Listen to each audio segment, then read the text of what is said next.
Hello, I'm Gary Steele, and in this video I'm going to share with you the secret formula for success. Over the past 15 years, I've helped hundreds and hundreds and hundreds of people open their hearts, heal their wounds, discover the self-worth and the self-confidence to start living the life that they absolutely love living. And in that process, I've discovered there is a definite secret formula to success.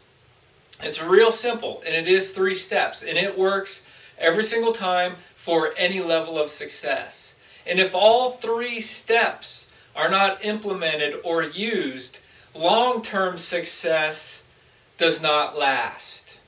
And we have many results of that, or much proof of that, and I'll share that as we go. The first one, it's real simple. There's 3 steps. It's believe that you can, love what you hate, and feel worthy of the results. So let's start with believe that you can. That's pretty simple. It's pretty simple idea. It's pretty much what the entire book of Think and Grow Rich is built around, is the idea, believe that you can. You know, one of Napoleon Hill's famous quotes that he got from, you guys probably know, but the Steele guy, right? The name eludes me right now. Anyway, and that is whatever the mind of man can conceive, which means an idea, that they can believe, they can achieve. So that means anything that you believe you can achieve, you can. My journey into this personal development world, or beginning to understand what life's about, started when I was around 20 years old. I think it was for my 20th birthday. My mother, she's my stepmother, but I love her dearly. She's like my mother, because my birth mother, my mom, committed suicide when I was 2 years old. If you've heard anything about my story, she committed suicide when I was 2 years old. The stepmother came into my life, and I've developed a wonderful relationship with my mom. I call her my mom. She's my mom.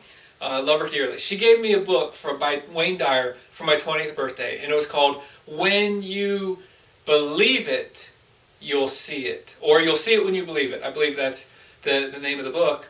It's the same thing. So whatever you can believe, you can achieve. Now, in building a business, particular home-based business, network marketing, direct sales, MLM, they're all pretty much the same. It's direct sales. You're going to have to grow on the inside in order to have different results on the outside.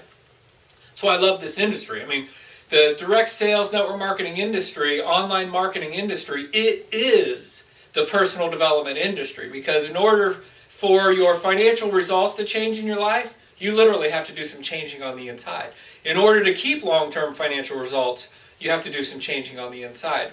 If you heard any other parts of my story, I mean, my ex-business partners and I, in direct sales, network marketing, we've made well over 8 figures collectively, working together, well over 8 figures, and we've all lost every single dollar in many stupid investments over the years, and then we've learned, obviously, how to change that. You know, we went and studied with some people that taught us some different ideas. Anyway, to believe it.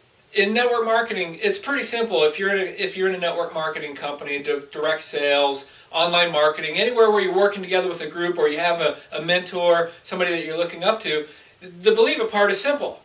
You can believe it easily just because other people are doing it around you, right? And if they can do it, you can do it.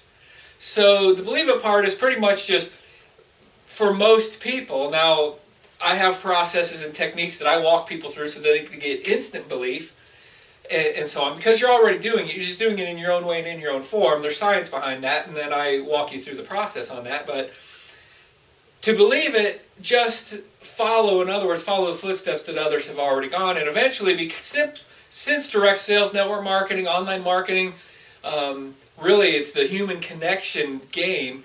It's the law of averages. It's a numbers game. Simply have enough people see your message, and eventually somebody's going to join up and go to work with you, right? So the believe it part is grind it out. Just keep grinding it out until you start to have results. That's the believe it part. The next part is love what you hate. And this one's very interesting. Think about it.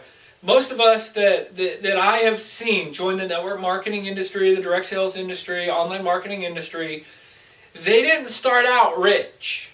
they started out typically middle class, somewhere in the middle class or lower, working class folks. I came up from working class folks. My father had a blue collar job. My mother was a teacher, which is basically, in the white collar world, a teacher's pretty much as blue collar as it gets, right? You're the lowest paid, long hours, whatever. She loved it. She did it for 32, 35 years, whatever.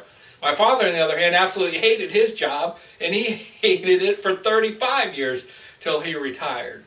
So I grew up blue collar, working class family, like most people that I've run across in this world who come up from nothing and make something happen. That's where it starts. So I was basically taught, not intentionally. I mean, our parents, how we become imprinted in the beginning of our life, the imprint that runs our life, they're not intentionally doing something to us, and it actually is a blessing and a gift in your life, which you'll discover as you continue to go through my work. But this imprint that runs our life, that our programming from our parents, our grandparents, aunts, uncles, whoever's extremely important in our life, in our formative years, early in our life, they're not doing it to us on purpose. It's just the way it is, right? Like, I was raised, we had what I could now call the monument to bills, the shrine to bills. It was like a 3-pocket thing. I could see it perfectly. It was like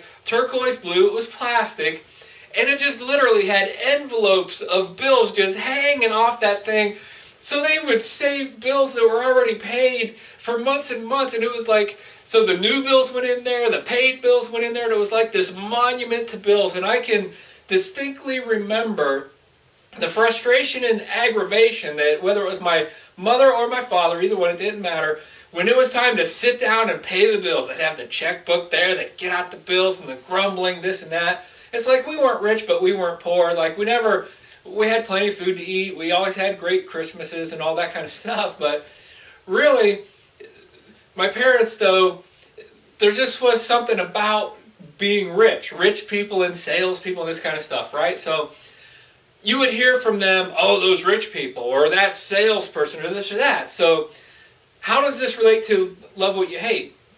So imagine if you're raised where anytime you see rich people, and we actually, up the street from us, happen to have some rich people that live just up the street from us, and we always say, oh, those whatever, rich people, right? Or a salesperson, that salesperson, that this, that, and the other thing, salesperson, oh, he's a salesperson. He's in sales, or she's in sales.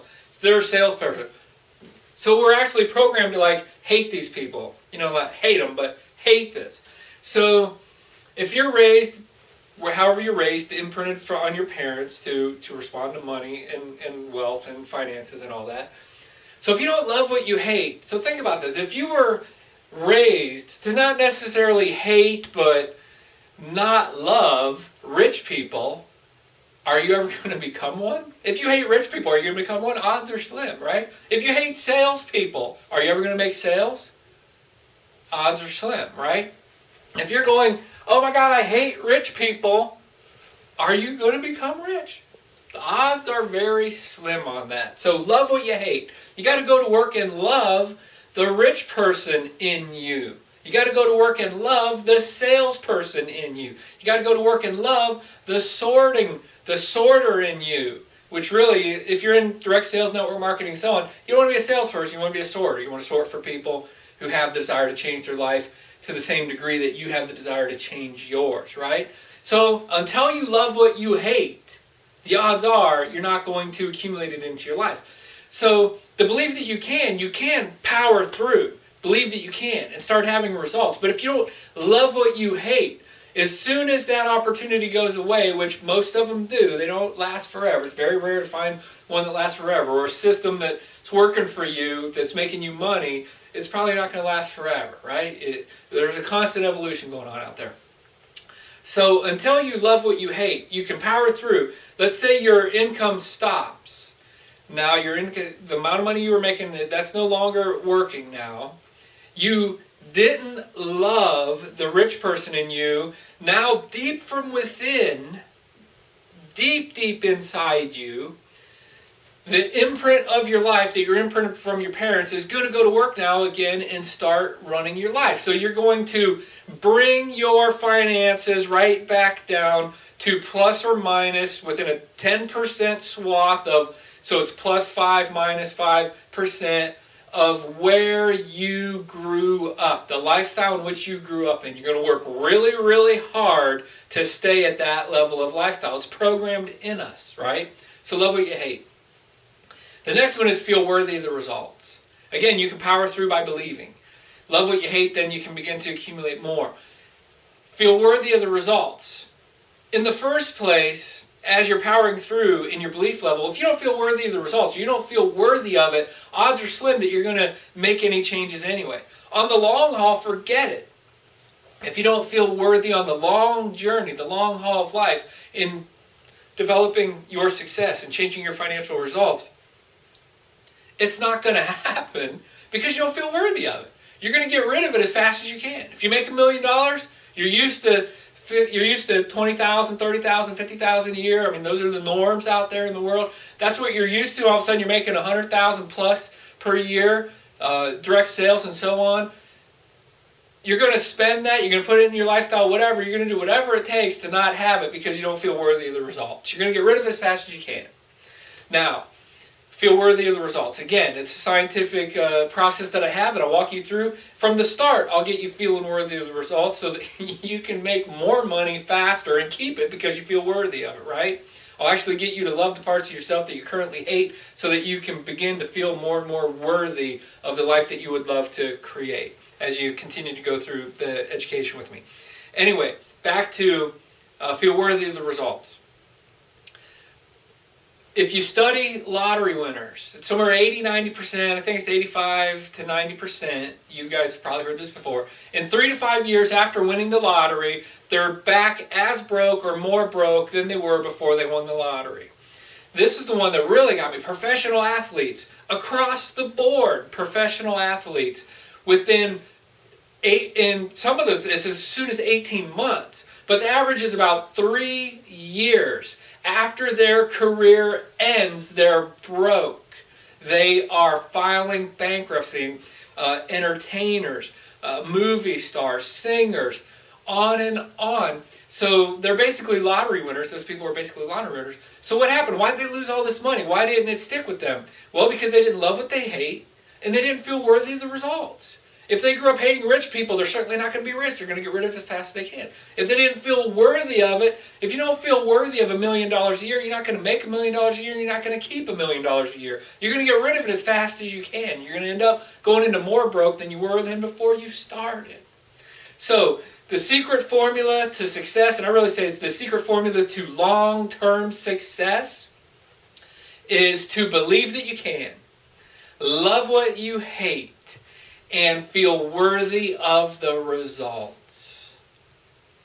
Thanks for taking the time to watch this video. I look forward to meeting you in person on a live call, live event. Look forward to shaking your hand in person. You have a great day. We'll talk to you soon. Bye-bye.